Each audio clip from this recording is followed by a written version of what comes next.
Hey, my people, no be smart in here. Today, I have finally dig out the best video of the year. Our mamas in USA have done the unimaginable thing concerning this Biafra struggle. My people, Biafra is around the corner. If you are this type still believing and thinking that Nigeria is going to work today and tomorrow, I beg, please, this video is not for you. This video only made for the Biafrans and Biafrans alone. Please, if you are not a Biafran and they don't believe in freedom, please run away from this video. My people, sit well. Let us enjoy this video. And thank me later. I'll be right back. Enjoy. Your call.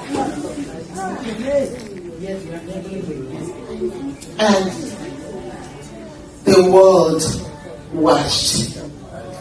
I've read some articles that say that Biafra genocide was one of the unaddressed genocides that the world really regrets, and I'm sure they do.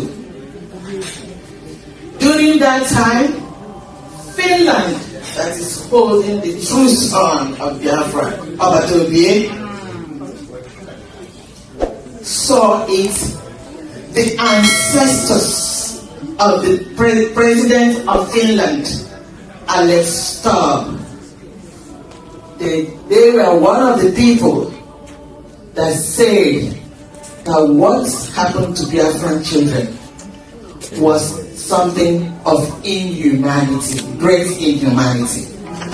The children of Finland then, many of them gave up either their breakfast or their lunch so that the children of Biafra would eat. Alex Stubb, I know you're hearing my voice, and then I'm trying to tag Alex Stubb in this brief that I'm doing.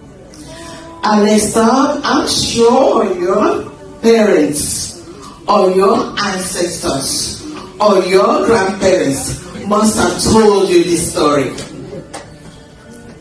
You cannot tell me that you have no knowledge of it, especially now that you are the president of Finland. So you're now trying to tell me that your great-grandparents or fathers or ancestors, they were stupid of really recognizing that Nigeria killed our children with hunger that made the children of Finland to give up their either breakfast or dinner for our Washaka children. And most of those children either are here today, have their own children or their great-grandchildren or whatever. They are the ones that really doing this fight because they know it must be now or never.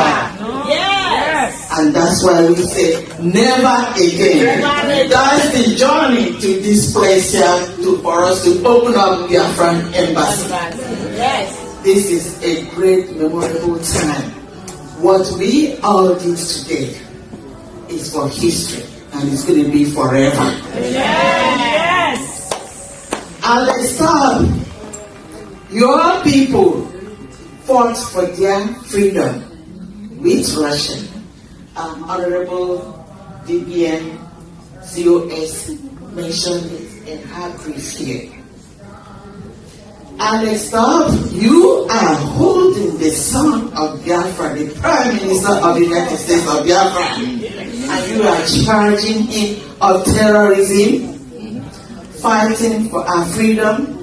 Now, I want the world to know that if Alex Stubb is really holding the son of Biafra and charging him terrorism, then Alex Stubb and his parents and his grandparents are the masters of terrorism. That's right. Yes. And what are we doing is for sanctity of life. We are talking about history of 1957. In 1957, Nigeria have only 4 states. We are talking about the north, the Igbo state, which is at the border of Cameroon. If you want to tell us that Cameroon did not share border with Igbo states, what makes us now to skip other states to attend the House of Chief in Enugu? Are you telling us that we skip all the states at the border of Cameroon just to go and attend to the House of Chief at Enugu? Please try to reason before you comment. You don't have to use modern day map to justify historical events of 1957. We are talking about things that happened when we were not alive, not today. So before you justify, please go to 1957 map of Nigeria with states. You are going to see the states of Igbo. We don't know whatsoever name you call this other new state. The state that was dominated by Igbo, this is the state we are talking about. All the northern part of Nigeria was one state, and there was Igbo state, I think, which was the second largest state within Nigeria, and the Benin state and another smaller states. I don't like teaching you guys your history because these are things you're supposed to know. It is a shame when you come online to say that Igbo state do not share border with Southern Cameroon. Just because of your ignorance, you are using modern day map to justify your ignorance. Please, it's a shame. You guys claim to be very educated in Nigeria. It's surprised that you guys don't even know your history. You are disgracing yourself. Some people from the north are saying it's happened, but you guys who claim to be the smartest individual in Africa don't even know. And let me remind you, I'm not a Ghanaian, but the smartest African are Ghanaian.